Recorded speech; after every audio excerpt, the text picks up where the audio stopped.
Good evening, ladies and gentlemen. From coast to coast, this is Walter Hartley speaking. We interrupt your regularly scheduled program to bring you a special bulletin from the WINRAD Broadcasting Service newsroom. The war in the Middle East has entered its 7th day, and the scale of what we must report to you tonight is almost beyond reckoning. We take you first to our Washington correspondent, Edward James Whitmore, standing by at the Capitol. Edward? Thank you, Walter. Good evening, America. The Congress of the United States has now spoken.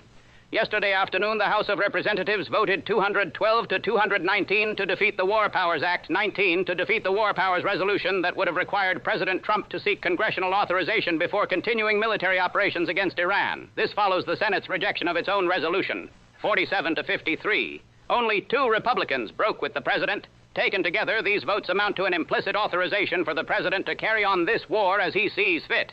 Meanwhile, in interviews with Axios and Reuters, President Trump declared that he must be personally involved in selecting Iran's next supreme leader, dismissing the late Ayatollah Khamenei's son, Mojtaba, as a lightweight and unacceptable.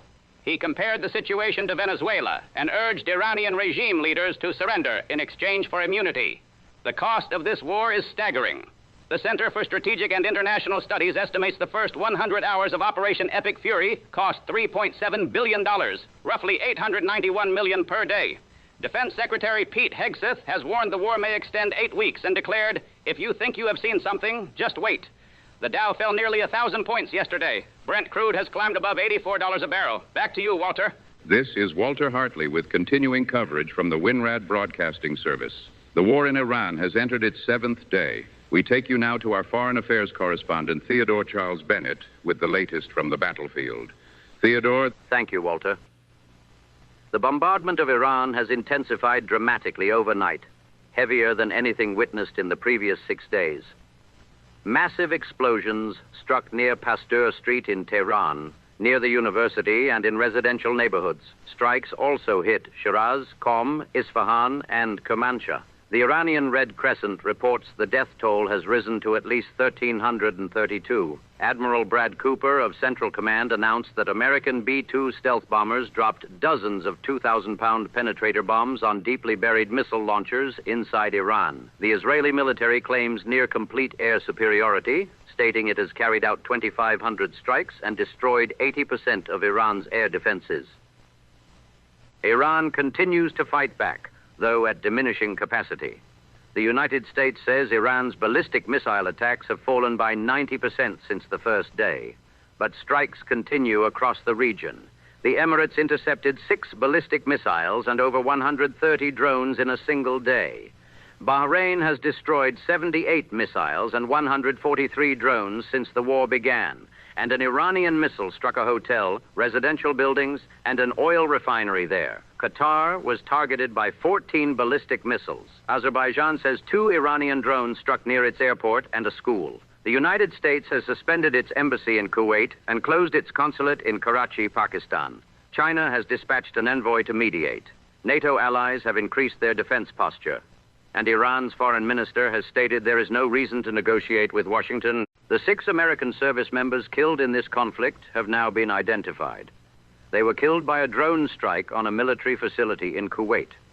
Among them, Specialist Declan Coady, whose family released a statement describing the moment the doorbell rang and they knew something was wrong.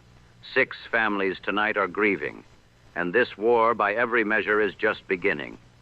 Back to you, Walter. On its 7th day, this war grows wider and more costly by the hour. 1,300 dead in Iran, missiles striking 6 countries, $1 billion a day in American treasure. Congress has spoken and the president's authority stands. Iran refuses to negotiate, and the Defense Secretary of the United States says, if you think you have seen something, just wait. We shall continue to bring you developments as they occur. This has been a special bulletin from the WINRAD Broadcasting Service. I am Walter Hartley. Stay close to your radio. And now from the Homefront. Hello, ladies. This is Dorothy Wilson, and I want to talk to you for just a moment, woman to woman. I know the news is heavy tonight. I know you are watching the prices at the market climb higher and higher, and I know you are wondering how to keep your family fed and your household running while the world seems to be turning upside down. Well, I want you to know you are doing a fine job, and I have got a little something that might help stretch your dollar just a bit further this week. It is my mother's recipe for Homefront biscuits, and it has never once let me down. You take 2 cups of flour, a tablespoon of baking powder, a half teaspoon of salt, and 3 tablespoons of shortening. Cut that shortening into your dry ingredients until it looks like coarse meal. Then stir in 2/3 of a cup of evaporated milk. Mix it just until the dough comes together, not a stroke more. Roll it out, cut your biscuits, and bake them at 425 degrees for 12 to 15 minutes. They come out golden, tall, and tender every single time. Serve them alongside a good stew or with a little butter and preserves, and your family will feel like everything is going to be all right. Because that is what we do, ladies. We keep the home fires burning, we stretch what we have, and we make sure the people we love sit down to something warm at the end of the day. You take care of yours, and we will be right here with you. Good night, and God bless.